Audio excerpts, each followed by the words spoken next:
Dia 29. A queda.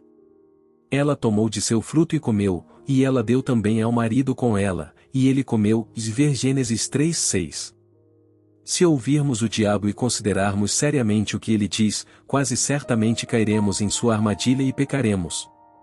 Quem cai em pecado quase nunca o faz por causa de uma única e instantânea tentação.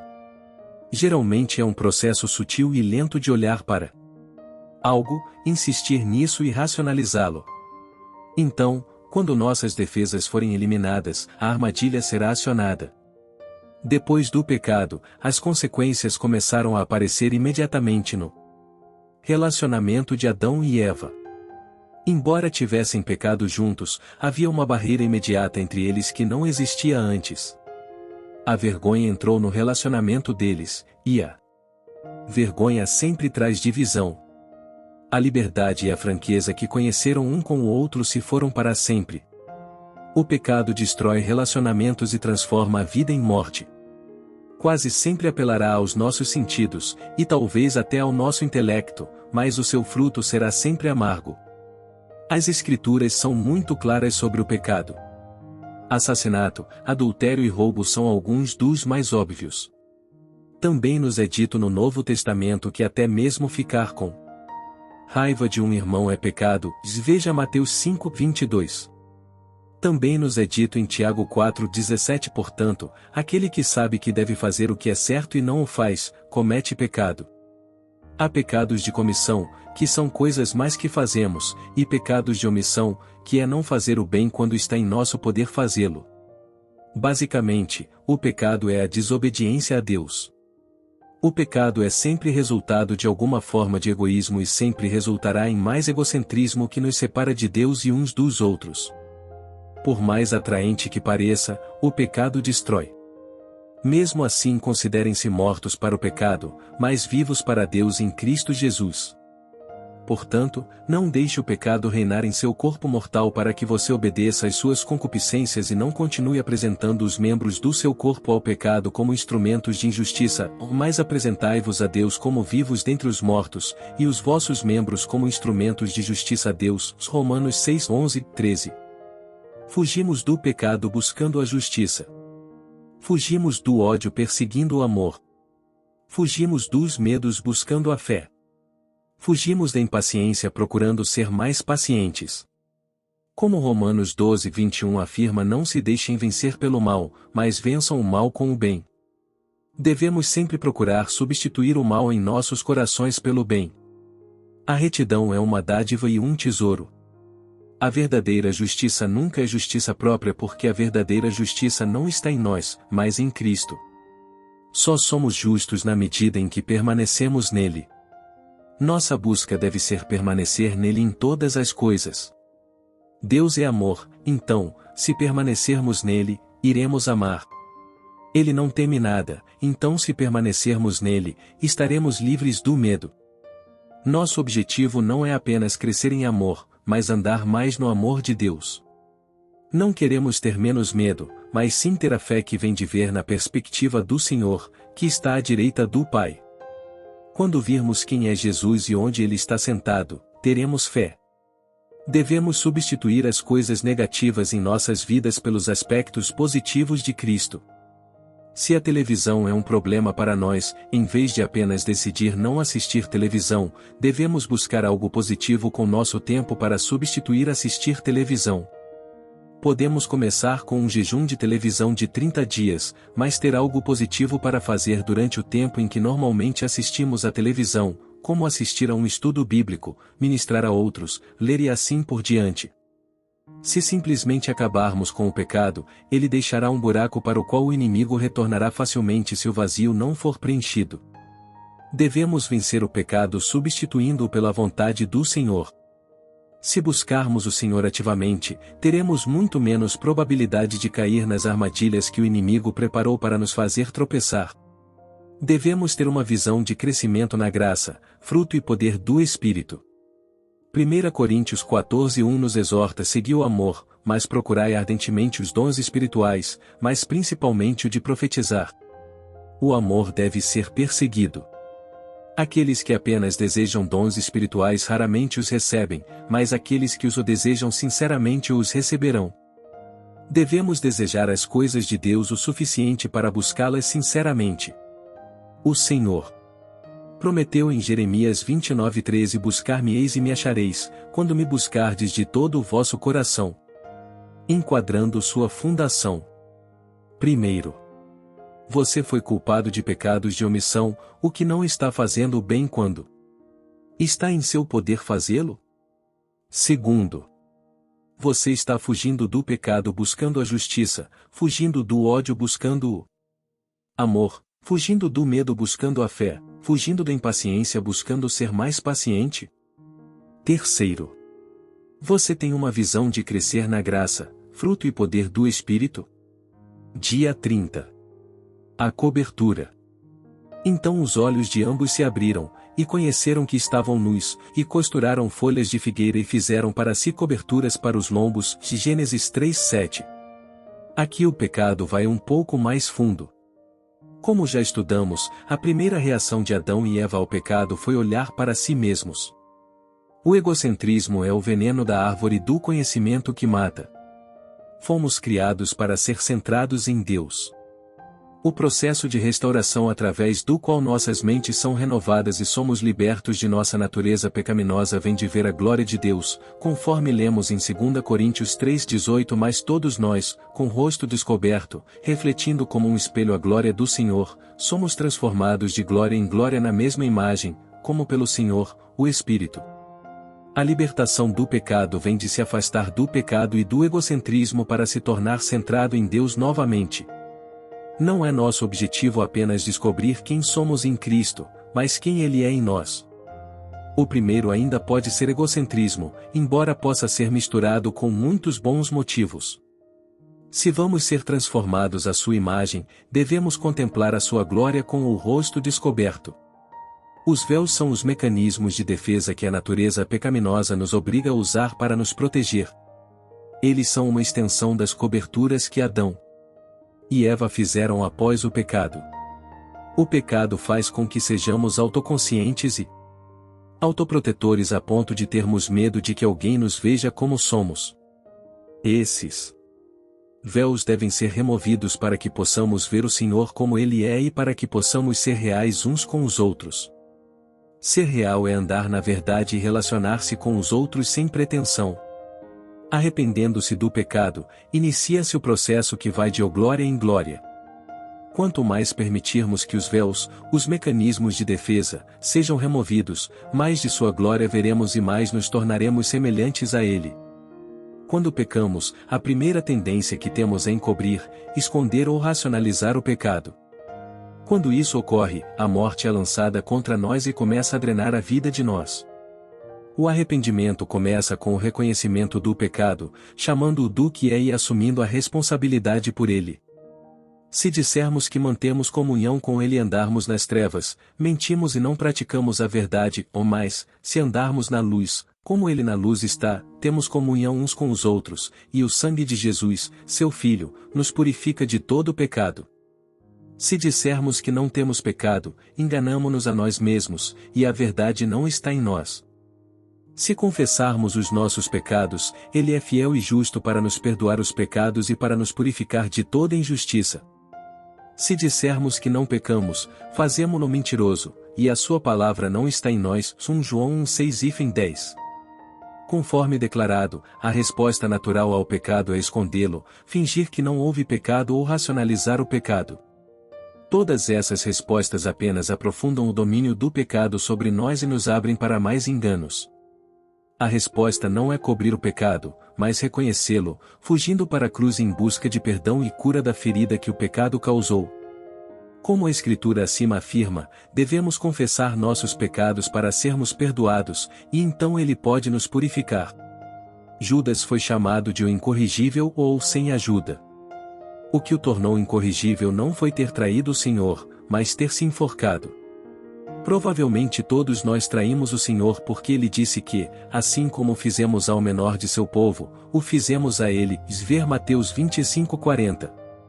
Judas poderia ter sido perdoado, mas em vez de fugir para o Senhor em busca de perdão, ele tentou pagar o preço de seu próprio pecado. Ao fazer isso, ele estava além da ajuda do Senhor. Nós também estamos além de sua ajuda quando encobrimos nosso pecado e fingimos que ele não existe ou insistimos em pagar o preço por nós mesmos. São afrontas à cruz de Jesus, a única que paga pelos nossos pecados. Tiago 3:2 diz: pois todos nós tropeçamos em muitas caminhos. Não vamos responder ao pecado tentando cobri-lo, ou nos enforcar, mas sim fugir para a graça de Deus na cruz. Jesus morreu para pagar por todos os nossos pecados. Não permitir que Ele pague o preço por nosso pecado é rejeitar sua grande graça. Se quisermos ser livres e crescer na confiança em que todos os relacionamentos se baseiam, devemos confiar na cruz. Enquadrando sua fundação. Primeiro, você está usando um véu que deve ser removido para que você possa ver o Senhor como Ele é, e para que vocês possam ser verdadeiros uns com os outros.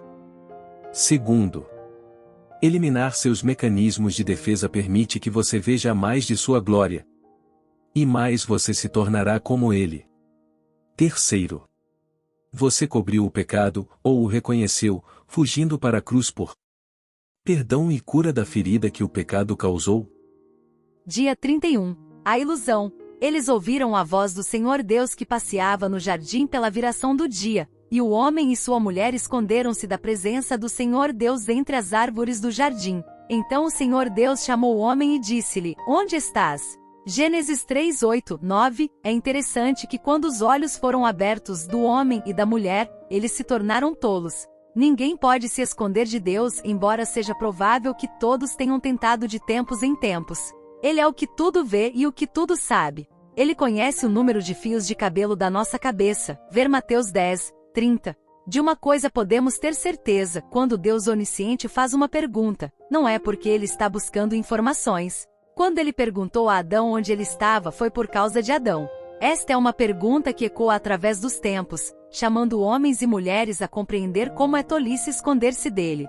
Mesmo assim, todos os seres humanos passarão a vida tentando se esconder de Deus se a cruz não for abraçada. Mesmo atividades religiosas podem ser tentativas de esconder quem realmente somos de Deus. Podemos até mesmo usar a aparente busca de Deus para acalmar nossas próprias consciências para que nos sintamos melhor, mesmo que estejamos apenas aumentando nosso engano. Essas buscas religiosas são sempre tentativas de encontrar Deus em nossos próprios termos. É apenas outra forma de tentar se esconder dele, e ele nunca se deixa enganar por isso. Nesses casos, só o aceitaremos da maneira que pudermos entendê-lo.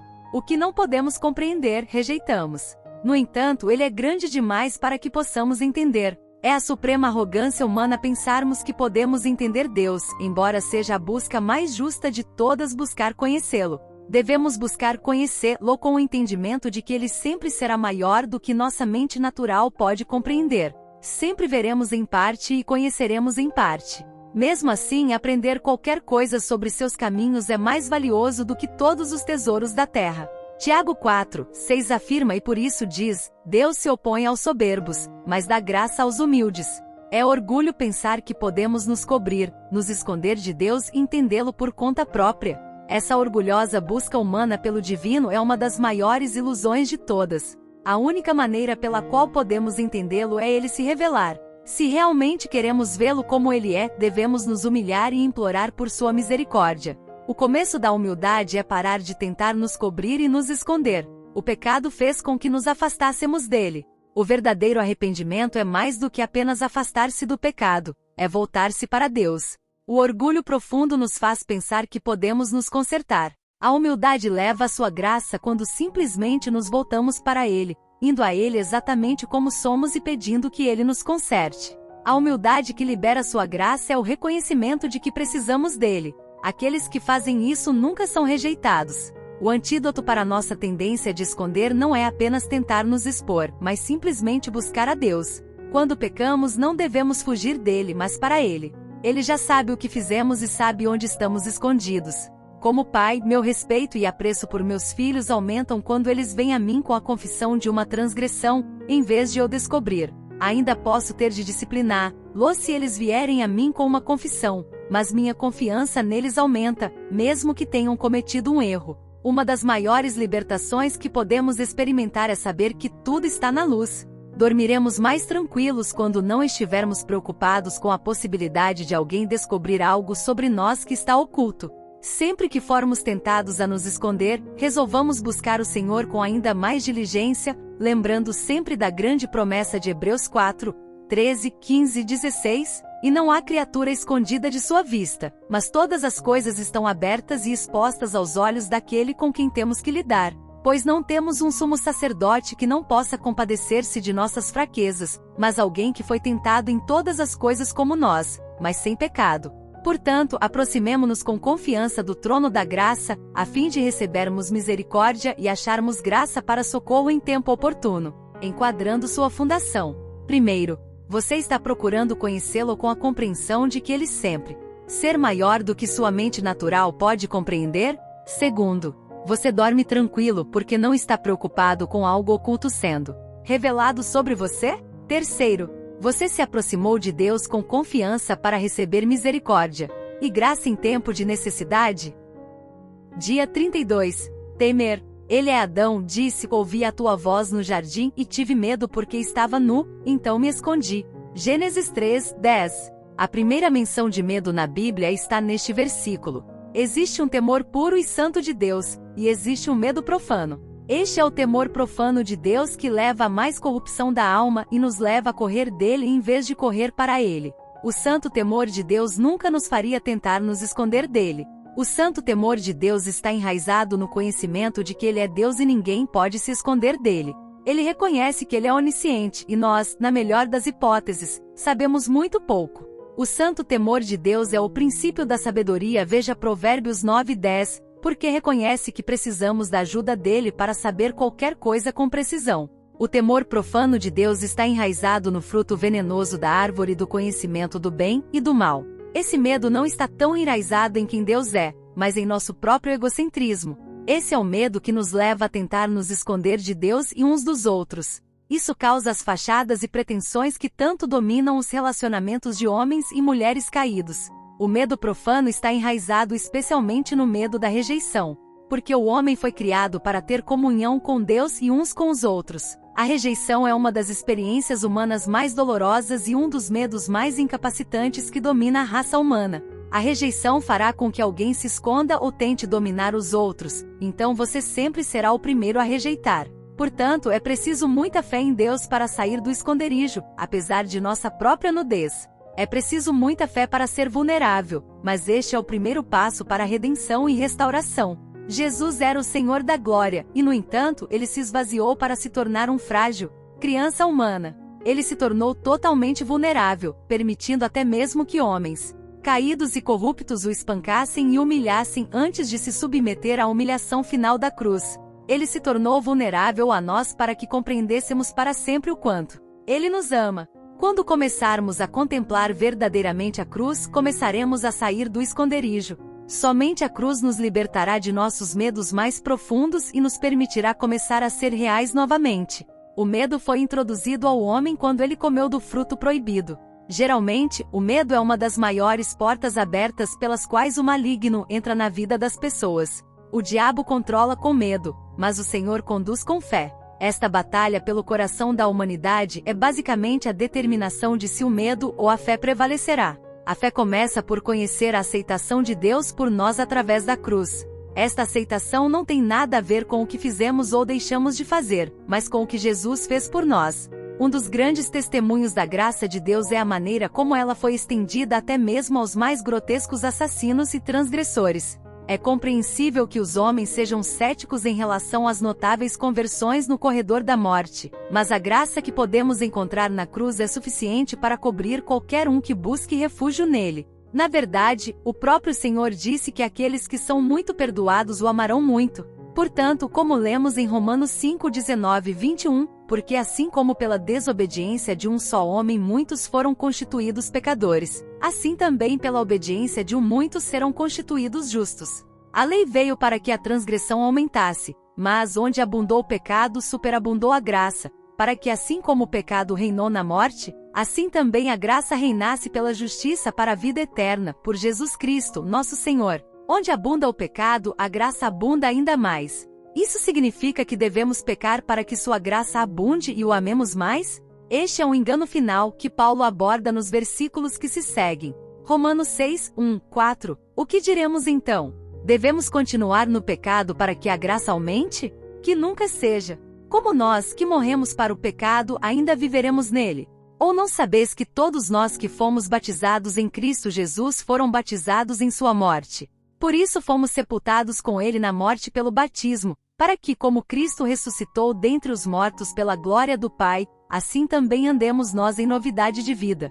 Se tivermos luz em nós, andaremos na luz, não nas trevas. No entanto, quando cometermos um erro, fujamos para sua graça e amor, que é mais abundante do que jamais poderíamos esgotar, enquadrando sua fundação. Primeiro, você já experimentou o medo profano de Deus que leva a uma maior corrupção da alma, que o levou a fugir dele em vez de correr para ele?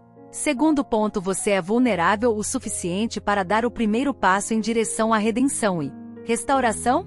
Terceiro, quão difícil é para você aceitar que a graça de Deus é estendida até mesmo para os mais grotescos assassinos e transgressores? Dia 33. As vozes. E ele disse: quem te disse que você estava nu? Você comeu da árvore da qual eu lhe ordenei que não comesse. Gênesis 3, 11. É interessante notar que Adão e Eva não acharam estranho que uma serpente falasse com eles. Disto podemos deduzir que antes da queda, o homem podia se comunicar livremente com as criaturas, e elas com ele. A queda provocou a corrupção de um dos maiores dons do homem, o dom da comunicação. Estima-se agora que mesmo o maior gênio humano usa apenas cerca de 10% de seu cérebro. Por que os outros 90% ficaram inativos? Para que foi usado no começo? Também é interessante que o homem agora vive em média menos de 10% do tempo que os primeiros homens. À medida que o processo da queda avançava e se aprofundava, o tempo de vida do homem diminuía proporcionalmente, assim como sua capacidade mental. Da mesma forma, Adão e Eva caíram no pecado e na morte porque deram ouvidos à voz errada, a voz da serpente. O diabo ainda fala conosco e tenta nos enganar para que nos entreguemos ao pecado e à rebelião. Devemos desafiar cada voz que procura nos levar a crenças ou ações que contradizem a palavra de Deus. Para combater isso, devemos desenvolver nossa própria capacidade de ouvir o Senhor, entender o que Ele está dizendo e obedecer à sua voz. Aqueles que não conhecem a Deus acreditam que é uma forma de insanidade pensar que você ouviu a voz de Deus. No entanto, as Escrituras testificam que não somos verdadeiramente ovelhas do Senhor, a menos que conheçamos a sua voz, conforme lemos em João 10, 4, 5, onde o Senhor se refere a si mesmo como o bom pastor, quando ele apresenta todos os seus. Ele vai à frente deles, e as ovelhas o seguem porque conhecem a sua voz. E um estranho eles simplesmente não seguirão, mas fugirão dele, porque não conhecem a voz dos estranhos. O Senhor não disse que os cordeiros conheciam sua voz, mas sim as ovelhas. As ovelhas seguirão seu pastor enquanto os cordeiros seguirão as ovelhas. Da mesma forma, os espiritualmente jovens geralmente precisam seguir crentes mais maduros até que tenham crescido para conhecer a voz do Senhor por si mesmos. No entanto, deve ser o objetivo de todo crente conhecer a voz do Senhor e ser capaz de distinguir rápida e facilmente sua voz de todas as outras vozes do mundo. Muitos que afirmam ser crentes afirmam que o Senhor não fala mais porque Ele nos deu a Bíblia, mas a própria Bíblia refuta essa falsa doutrina. É-nos dito que o Senhor nunca muda e que Ele é o mesmo ontem, hoje e eternamente, veja Hebreus 13, 8. Ele não é um autor que apenas escreveu um livro e depois se aposentou. Ele está vivo e ainda se relaciona pessoalmente com seu povo da mesma maneira que sempre fez. A Bíblia é um dom maravilhoso e deve ser sempre a base de toda doutrina e ensino. No entanto, o Senhor não se relaciona apenas com seu povo como mestre. Ele também é nosso pastor, e as ovelhas o seguem porque conhecem a sua voz, ver João 10, 4. Ele também é o profeta e ainda fala por meio de seu povo. Ele também é o noivo. A qualidade de qualquer relacionamento pode ser medida pela qualidade de sua comunicação. Que noiva gostaria de ouvir de seu noivo que ele escreveu um livro para ela, e a única maneira de se comunicar com ela novamente é ela ler o livro e aprender tudo o que ele espera dela? Seria um relacionamento morto.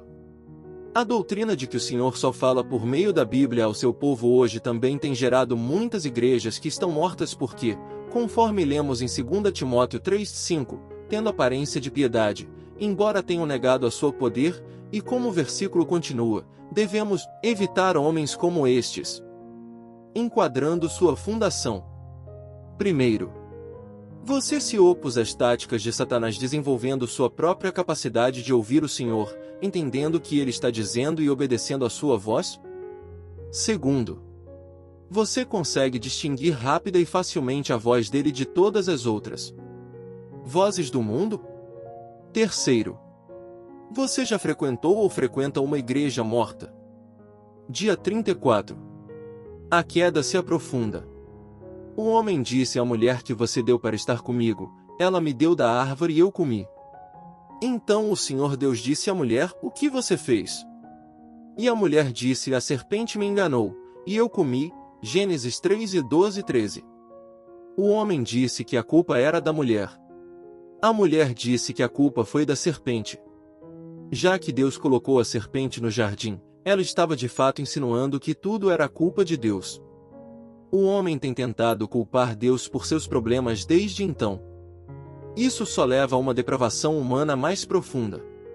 As três principais perversões causadas pela queda foram: 1. Egocentrismo, 2. Ocultação e 3. Transferência de culpa. Se o homem tivesse parado em qualquer um desses pontos e começado a se voltar para Deus, a queda provavelmente não teria levado à profundidade da corrupção da raça humana. Se pararmos antes que essa progressão tenha se desenvolvido completamente e nos voltarmos para Deus, isso nos impedirá de cair em um problema mais profundo. Quando pecamos, geralmente seguimos esses mesmos passos. Primeiro, nos tornamos egocêntricos, o que nos leva a tentar nos esconder e começar a transferir a culpa. Quanto mais profunda a corrupção, mais difícil é sermos ajudados a resolver nossos problemas. O procedimento usual para lidar com o pecado foi dramaticamente demonstrado pela resposta do presidente Clinton à exposição de seu caso. Primeiro ele tentou escondê-lo. Então, em um discurso de televisão muito interessante para a nação sobre o assunto, ele tentou realmente atribuir parte da culpa ao assédio do Conselho Especial. A nação inteira parecia reconhecer essa falácia em nosso presidente, mas com que frequência a reconhecemos em nós mesmos? O Senhor não perdoa desculpas, Ele perdoa o pecado. Ele está sempre pronto para nos perdoar se nos arrependermos. Arrepender-se é reconhecer que a culpa é nossa e cometemos um erro. A transferência de culpa em vez de arrependimento constrói ainda mais as barreiras entre nós e Deus, entre nós e os outros. É preciso humildade para admitir que estávamos errados, mas Deus dá sua graça aos humildes. Humildade genuína é arrependimento genuíno. Podemos culpar outras pessoas ou nosso ambiente por nossos erros, mas isso nunca nos livrará das consequências desses erros. Não há arrependimento genuíno até que aceitemos a responsabilidade por nossas ações. Somente o arrependimento genuíno resulta em perdão e reconciliação, com Deus e com os outros. Na história recente, os homens caídos lançaram um fluxo aparentemente contínuo de filosofias e psicologias que tentam transferir a culpa pelas depravações do homem para coisas como o meio ambiente, como fomos criados e outros fatores. É verdade que essas coisas nos influenciam e podem ter um impacto significativo na formação de nosso caráter, mas a saída desse labirinto não é culpar outra pessoa, mas começar a assumir a responsabilidade pessoal por nossos problemas e falhas. O ambiente não é o problema. O Senhor colocou o homem em um ambiente perfeito e ele ainda assim pecou.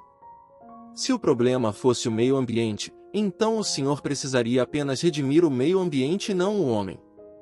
O Senhor deu autoridade sobre o meio ambiente ao homem. Quando o homem for redimido, ele será capaz de se relacionar adequadamente e mudar seu ambiente. Isso é simplesmente uma questão de colocar o proverbial cavalo na frente da carroça onde ele pertence. Em termos práticos, devemos sempre ver os problemas em nossa situação ou ambiente e destacar as coisas que estão erradas conosco e que precisam ser mudadas. Como o propósito de Deus é nos redimir e restaurar completamente das consequências da queda, devemos sempre procurar primeiro a resposta para nossos problemas como uma mudança necessária em nós. Em quase todos os casos, a resposta pode ser resumida em uma palavra: amor. Como nos é dito em 1 Coríntios 13:8, o amor nunca falha. O amor sempre será encontrado na raiz de cada solução. Se amarmos mais, isso mudaria a maioria das situações que vemos como nossos problemas. O Senhor começou a mudar o mundo amando o suficiente para morrer por ele. Também podemos começar a mudar nosso mundo quando começarmos a amar aqueles ao nosso redor o suficiente para abrir mão de nossas vidas e de nossos interesses próprios por eles. Em vez de transferir a culpa, vamos reconhecer nosso próprio pecado, assumir a responsabilidade por ele e buscar a graça de Deus para amar aqueles ao nosso redor, em vez de culpá-los por nossos problemas. Quando começarmos a amar de verdade dessa maneira, o paraíso começará a voltar. Enquadrando sua fundação. Primeiro, você já caiu no egocentrismo? Segundo, você é conhecido por esconder seus pecados? Terceiro, você é conhecido por transferir a culpa? Dia 35. A maldição. A serpente. O Senhor Deus disse à serpente: por que fizeste isso? Maldita és mais do que todo gado e mais do que todos os animais do campo, sobre o teu ventre andarás, e pó comerás todos os dias da tua vida, e porém inimizade entre ti e a mulher, e entre a tua semente e a sua semente. Ele te ferirá a cabeça, e tu lhe ferirás o calcanhar. Gênesis 3:14-15. A primeira maldição veio sobre a serpente. Sabemos que a serpente era o diabo. Veja.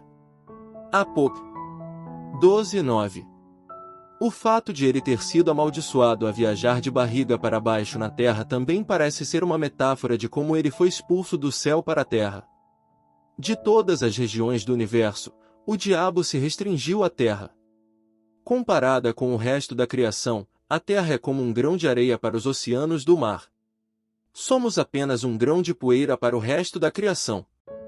Todo o mal do universo está aprisionado neste pequeno planeta, enquanto a justiça de Deus prevalece sobre os bilhões de galáxias e o reino celestial que é ainda mais expansivo. O diabo e todos os seus seguidores do mal podem prevalecer aqui por um tempo, mas comparado à eternidade, é como um breve momento. O domínio de Deus é de grandeza e extensão insondáveis. Pelo que me lembro, C.S. Lewis escreveu: o domínio do Senhor é tão grande que se todas as más ações e pensamentos na terra e no inferno fossem combinados e lançados no céu, eles provavelmente nem teriam o peso de registrar como um único pensamento em a menor das criaturas lá. Para nós que vivemos aqui onde o diabo e suas hostes foram lançados, parece que o mal prevalece sobre todos. Portanto, devemos manter as coisas em perspectiva. Ele certamente está rastejando de barriga para baixo, abaixo de todas as outras criaturas. A serpente também foi informada de que ela comeria pó. Porque o homem foi criado do pó, nas Escrituras isso geralmente representa a carne do homem, ou sua natureza carnal. Desde então, o diabo se alimenta da natureza carnal do homem.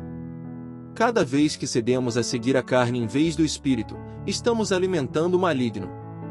Paulo escreveu em Romanos 8:5-11: pois os que são segundo a carne pensam nas coisas da carne, mas os que são segundo o Espírito, nas coisas do Espírito.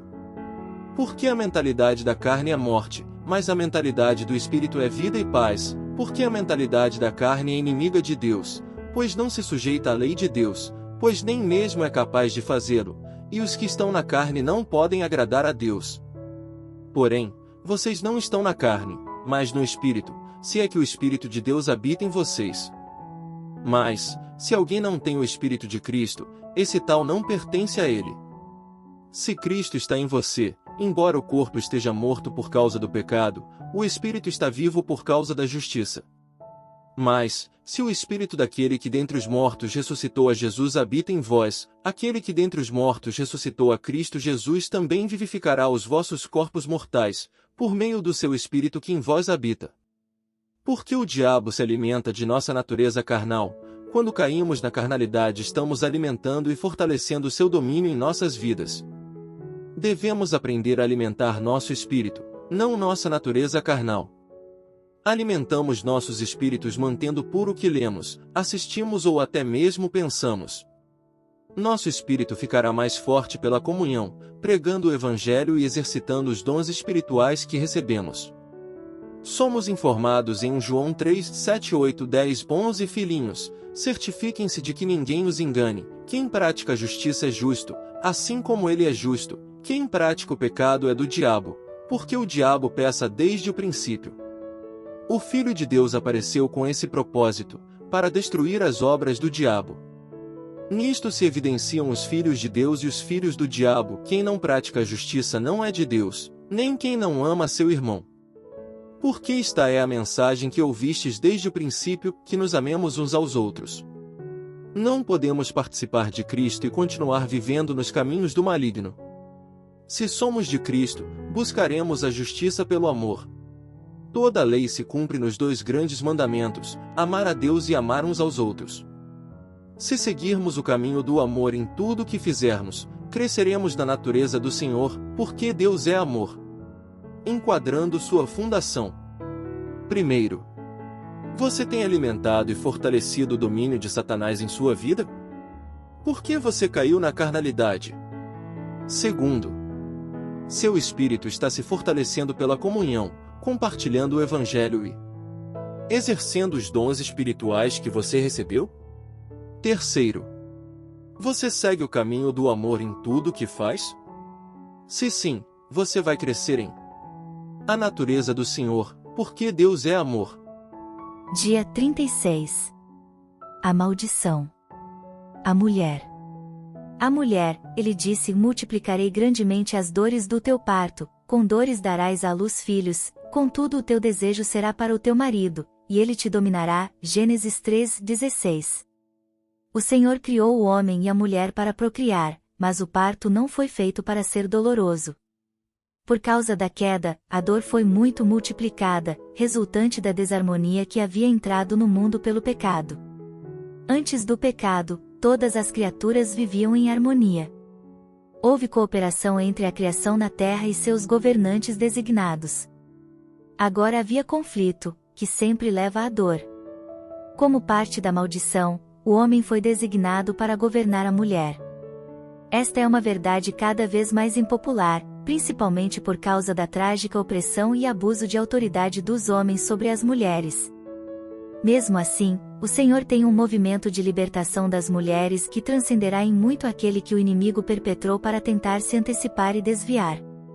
A promulgação da verdadeira autoridade espiritual será a libertação de todos. A verdadeira autoridade espiritual não prende nem oprime, mas liberta. Onde está o Espírito do Senhor, aí há liberdade. Ver 2 Coríntios 3:17. A verdadeira autoridade espiritual é uma cobertura protetora que traz liberdade para aqueles que estão sob ela, para serem o que foram criados para ser. Essa autoridade não tem o propósito de subjugar, mas sim servir e libertar aqueles que estão sob sua cobertura. Quando a verdadeira autoridade espiritual for restaurada à igreja como foi originalmente planejada, ela libertará homens e mulheres para serem tudo o que Deus os criou para ser. A autoridade será exercida com amor, não com raiva, e aqueles que estão sob uma autoridade verdadeiramente amorosa serão as pessoas mais livres da terra. É evidente que o homem tinha um papel de liderança antes da queda porque o comando de não comer da árvore do conhecimento foi dado ao homem. Mas há uma diferença entre liderar e governar. Mesmo que eles governassem a criação, parece que originalmente não foi planejado que os homens governassem outros homens ou mulheres. Por causa da queda, a harmonia foi quebrada. O governo teve que ser estabelecido para evitar que a criação caísse no caos completo até que pudesse haver uma restauração da queda. O governo agora é necessário para manter a ordem. Mesmo assim, a verdadeira autoridade que está trabalhando para a redenção e restauração do homem é demonstrada pelo amor. Não é dominador, embora às vezes possa ser decisivo e firme. É libertador quando a autoridade é exercida em benefício daqueles que estão sob ela. Esse tipo de autoridade é raro, mesmo na igreja. Mesmo assim, devemos buscar a verdadeira autoridade até que ela seja recuperada. É por isso que nos é dito em Efésios 5, 22 e 28, esposas, sujeitem-se a seus próprios maridos, como ao Senhor. Porque o marido é o cabeça da mulher, como também Cristo é o cabeça da igreja, sendo ele mesmo o salvador do corpo. Mas, como a igreja está sujeita a Cristo, assim também as mulheres devem estar sujeitas a seus maridos em tudo. Maridos, amem suas mulheres, assim como também Cristo amou a igreja e se entregou por ela, para que a santificasse, tendo-a purificado com a lavagem da água pela palavra, a fim de apresentar a si mesmo a igreja em toda a sua glória, sem mácula, nem ruga, nem coisa semelhante, mas que ela seria santa e irrepreensível. Assim também os maridos devem amar suas próprias mulheres como a seus próprios corpos. Aquele que ama sua própria esposa ama a si mesmo. A relação matrimonial pretendia ser um reflexo do amor e da união entre Cristo e sua igreja.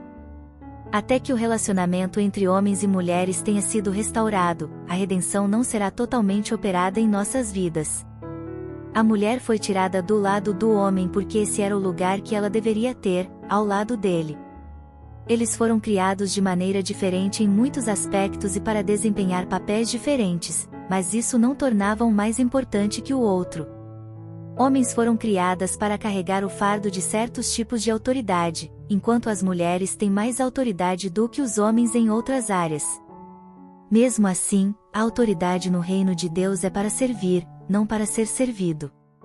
Nosso objetivo deve ser nos tornarmos as famílias que realmente refletem o relacionamento entre Cristo e sua igreja. Então os homens olharão para os homens cristãos e saberão que foi para isso que foram criados. As mulheres olharão para as mulheres cristãs e saberão que é para isso que foram criadas. Por meio dessa realidade, todos começarão a perceber exatamente o que o Senhor pretendia em seu próprio relacionamento com a igreja. Enquadrando sua fundação. Primeiro, o que você pensa sobre o movimento de libertação das mulheres? Segundo, você acredita que homens e mulheres têm autoridade igual, mas diferente em um casamento? Terceiro, sua família realmente reflete o relacionamento entre Cristo e seu igreja? Dia 37. A maldição. O homem. Então ele disse a Adão, porque ouviste a voz de tua mulher e comeste da árvore de que te ordenei, dizendo, não comerás dela, maldita é a terra por tua causa, com fadiga comerás dela todos os dias da tua vida. Espinhos e cardos crescerão para você, e comerás as plantas do campo, no suor do teu rosto comerás o teu pão, até que tornes a terra, porque dela foste formado, porque tu és pó e ao pó tornarás. Gênesis 3, 17, 19. O apóstolo Paulo escreveu em 1 Timóteo 2, 14, e não foi Adão que foi enganado, mas a mulher, sendo enganada, caiu em transgressão. A mulher foi enganada, mas Adão sabia o que estava fazendo quando escolheu pecar, o que é muito mais sinistro. A história atesta que mesmo que as mulheres sejam mais propensas a serem enganadas do que os homens podem saber que algo é mal e ainda assim fazê-lo. Os grandes males que se fizeram no mundo foram quase todos cometidos pelos homens. Em geral, os homens podem ter discernimento para saber que algo está errado, mas as mulheres têm o coração para se recusar a fazer algo errado se souberem. O Senhor compôs homens e mulheres de tal maneira que eles precisam uns dos outros se quiserem permanecer no caminho da vida. Também vemos que a terra foi amaldiçoada por causa do homem. Ele havia recebido autoridade para governar a terra, então quando ele caiu, tudo o que estava sob sua autoridade caiu. A desarmonia e a morte se espalharam para todos por causa do homem. Por causa disso, ele agora só poderia extrair da terra por trabalho duro. Lembre-se de que o homem foi criado para trabalhar, mas há uma diferença entre trabalho e labuta. Trabalho é trabalho, mas labuta é trabalho que só pode ser realizado com grande ou penoso esforço. Agora, o mundo que o homem havia recebido para governar resistiria a ele em tudo o que ele tentou fazer. A harmonia, a comunicação e a comunhão do homem com o Criador, e do homem com a criação, foram profundamente danificadas por seu pecado.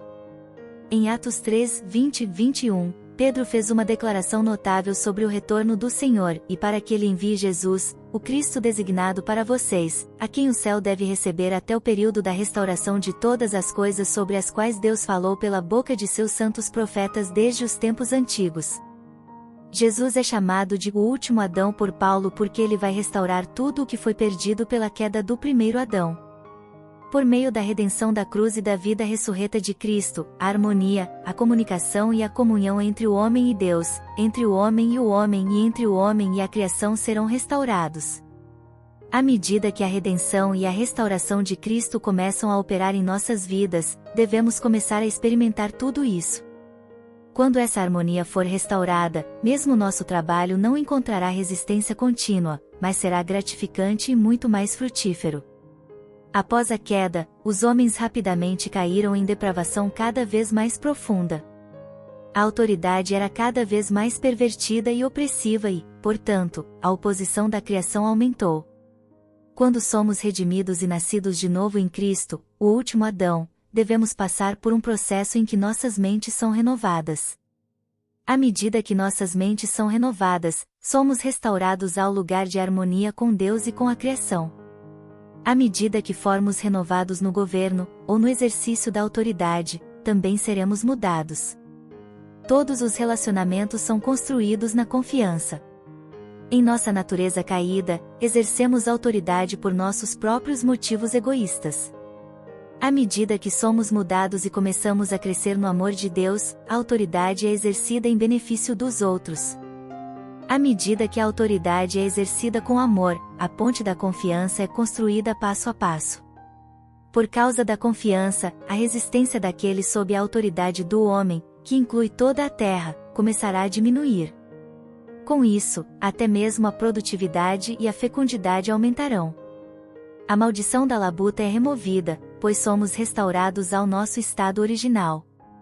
Portanto, entender a autoridade é crucial para o processo de restauração. Jesus é aquele que está acima de todo governo, autoridade e poder. Só temos verdadeira autoridade espiritual na medida em que permanecemos nele. Ele usou sua autoridade para se esvaziar, identificando-se totalmente conosco ao se tornar um de nós, e então dando sua vida por nossa salvação. Ao passarmos a permanecer nele, usaremos da mesma maneira a autoridade que nos foi confiada. Vamos usá-lo para estabelecer nossos próprios interesses para servir aos interesses dos outros. Vamos nos rebaixar para elevar os outros.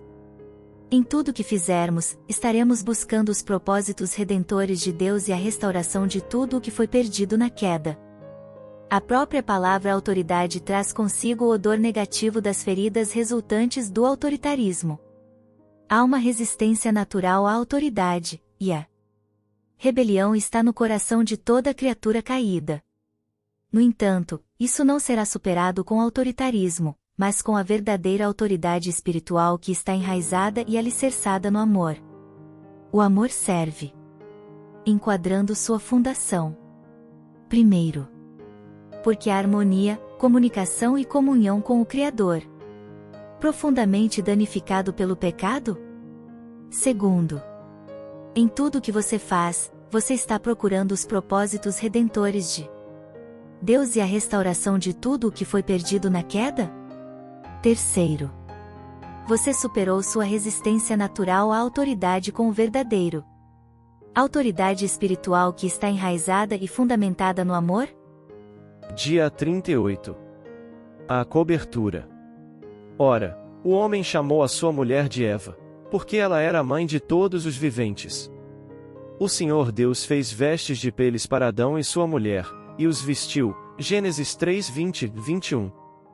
Esta é considerada a primeira profecia do sacrifício expiatório de Cristo.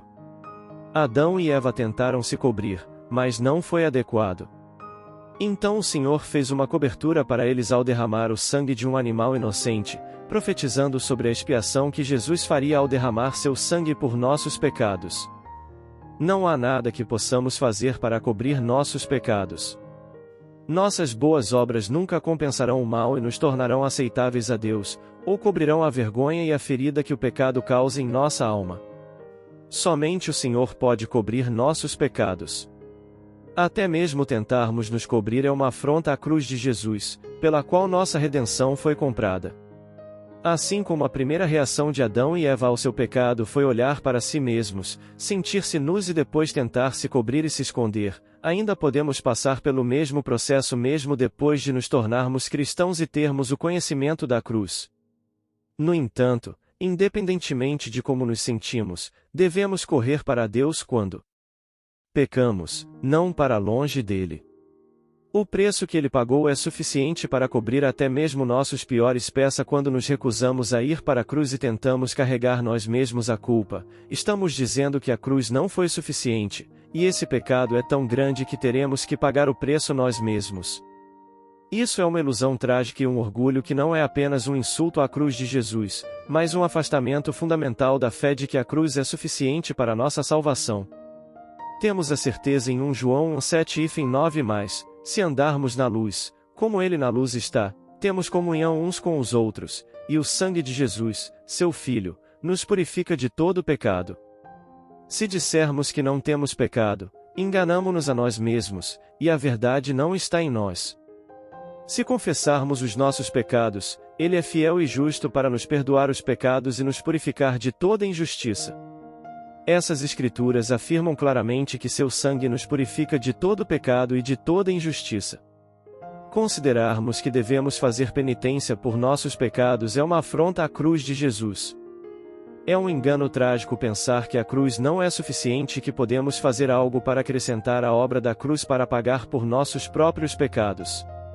Nunca podemos nos cobrir, mas sempre podemos ter certeza de que a cobertura que ele providenciou para nossos pecados é suficiente. Lemos em Efésios 1:7-8. Nele temos a redenção pelo seu sangue, a remissão das nossas ofensas, segundo as riquezas da sua graça, que ele derramou sobre nós. Em Efésios 2:13 nos é dito: mas agora em Cristo Jesus, vós, que antes estáveis longe, pelo sangue de Cristo chegastes perto. Isso declara um propósito básico da cruz, que é mais do que nos reconciliar com Deus, mas também nos trazer de volta a Ele no relacionamento próximo e íntimo que Ele originalmente pretendia ter com os homens. Ele quer nos aproximar. Isso também é declarado em Hebreus 10:19-22. Portanto, irmãos, visto que temos confiança para entrar no santuário pelo sangue de Jesus, pelo novo e vivo caminho que Ele nos abriu pelo véu, isto é, pela sua carne, e visto que temos um grande sacerdote sobre a casa de Deus, aproximemo-nos com sincero coração, em plena certeza de fé, tendo o coração purificado de má consciência e lavado o corpo com puro água. Mesmo que tenhamos pecado, temos confiança para entrar na presença do Senhor, não por causa de qualquer coisa que possamos fazer, mas por causa do sangue de Jesus. Toda a nossa confiança está nele, não em nós mesmos, e nem mesmo em nossa capacidade de nos arrepender. Mesmo assim, isso nos dá uma confiança ainda maior para nos aproximarmos de Deus. Lembre-se de que Ele nos amou o suficiente para nos enviar seu Filho para fazer expiação por nossos pecados. A expiação da cruz é suficiente até mesmo para o maior dos pecados. Sua expiação não apenas nos reconcilia com Deus, mas também é grande o suficiente para limpar nossas consciências e nos tornar puros. Portanto, nunca deixe que seus pecados ou deficiências o afastem do Senhor. Deixe que eles o enviem a Ele. Permaneça na cruz até que você tenha intimidade com Ele novamente. Enquadrando sua fundação. Primeiro, você já havia considerado que quando o Senhor fez uma cobertura para Adão e Eva ao derramar o sangue de um animal inocente, isso era uma profecia da expiação que Jesus faria ao derramar seu sangue por nossos pecados? Segundo, você já se recusou a ir para a cruz e tentou carregar a culpa do pecado sozinho? Se sim, você está dizendo que a cruz não foi suficiente. Terceiro, você pode ter confiança para entrar na própria presença do Senhor, não por causa de qualquer coisa que você possa fazer, mas por causa do sangue de Jesus. Dia 39. O exílio. Então o Senhor Deus disse: eis que o homem se tornou como um de nós, conhecendo o bem e o mal, e agora ele pode estender a mão e tomar também da árvore da vida, e comer e viver para sempre. Portanto, o Senhor Deus o enviou do jardim do Éden para cultivar o solo de onde ele foi tirado. Então ele expulsou o homem, e a leste do jardim do Éden ele colocou os querubins e a espada flamejante que girava em todas as direções, para guardar o caminho para a árvore da vida. Gênesis 3, 22 e 24. Esta é a tragédia da desobediência. O homem foi criado para a comunhão com Deus, e essa comunhão foi quebrada. O jardim foi criado para o homem e deveria ser seu lar perfeito, mas depois da queda ele não pôde mais ficar. Quando a discórdia entrou em nosso relacionamento com Deus, também fomos lançados em discórdia com o restante de sua criação. O homem agora habita em um lugar de conflito contínuo. À medida que somos redimidos e nosso relacionamento com Deus é restaurado, também somos restaurados a um lugar de harmonia com sua criação. Isso faz parte do Evangelho e da mensagem que nos foi dado levar. Como ele disse em Marcos 16:15 e disse-lhes: Ide por todo o mundo e pregai o Evangelho a toda a criação. O paraíso será restaurado como vemos em Romanos 8:19, 22 pois o ansioso anseio da criação espera ansiosamente pela revelação dos filhos de Deus. Porque a criação ficou sujeita à vaidade, não voluntariamente, mas por causa daquele que a sujeitou, na esperança de que também a própria criação será libertada da escravidão da corrupção para a liberdade da glória dos filhos de Deus. Pois sabemos que toda a criação geme e está juntamente com dores de parto até agora.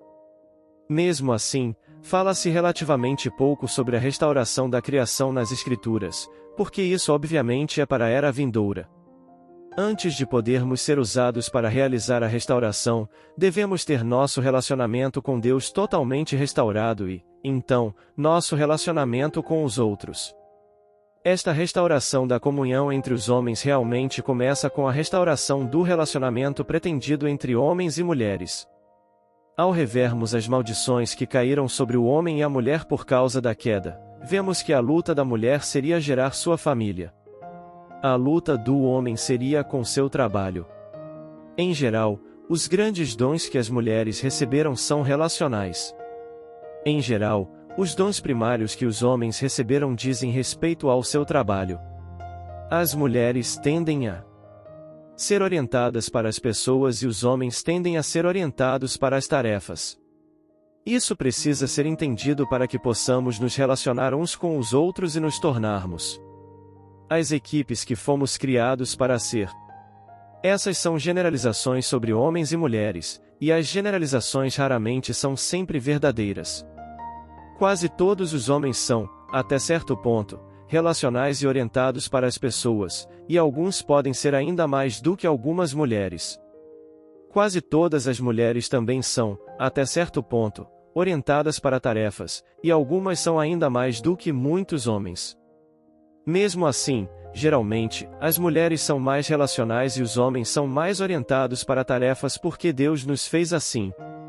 Portanto, é preciso um casamento de ambos os dons para as realizações finais na vida. Sem esse casamento, tendemos a ter muitas coisas boas construídas ou realizadas que ninguém precisa ou deseja. Ou podemos ter grandes relacionamentos que não levam a nada. Por esta razão, muitos dos grandes ministérios e igrejas que são levantados estritamente pela liderança de homens podem ser enormes e expansivos, mas falham em realmente edificar a família de Deus. A igreja é chamada para ser uma família em primeiro lugar, não uma organização. Quando deixamos de ser uma família e nos tornamos apenas uma organização, deixamos de ser a igreja. Porém, se formos para o outro extremo, podemos ter uma grande família que não realiza nada para o reino. Todo o teor das Escrituras revela que Deus é um homem de família, e edificar sua família é fundamental para o que ele está fazendo na terra. Ele é repetidamente referido como nosso Pai, e nós somos seus filhos. No entanto, não pode haver pai ou filhos sem mãe. Paulo lamentou em 1 Coríntios 4,15 porque, se vocês tivessem inúmeros tutores em Cristo, ainda assim não teriam muitos pais. Um pai não é apenas alguém que lidera, mas alguém que reproduz. Lá existem muitos grandes mestres e pregadores na igreja hoje, mas poucos estão se reproduzindo e liberando outros ministérios. Para alguém ser pai, uma mulher deve estar presente, E isso continuará até que as mulheres recebam seu devido lugar na construção e liderança da igreja. Se eles não receberem isso, continuaremos a ser orientados para projetos, em vez de nos tornarmos a família que fomos chamados a ser. No entanto, se o lado relacional de nossa Constituição tende a dominar a liderança de uma igreja ou ministério sem o equilíbrio adequado da parte orientada para a tarefa, tenderemos a ter um lugar grande e feliz, mas não realizar muito. Precisamos de ambos. Enquadrando sua fundação. Primeiro, você concorda que o homem agora habita em um lugar de conflito contínuo? Segundo, você é mais orientado para tarefas ou para pessoas? Terceiro, sua igreja é mais voltada para tarefas ou para pessoas?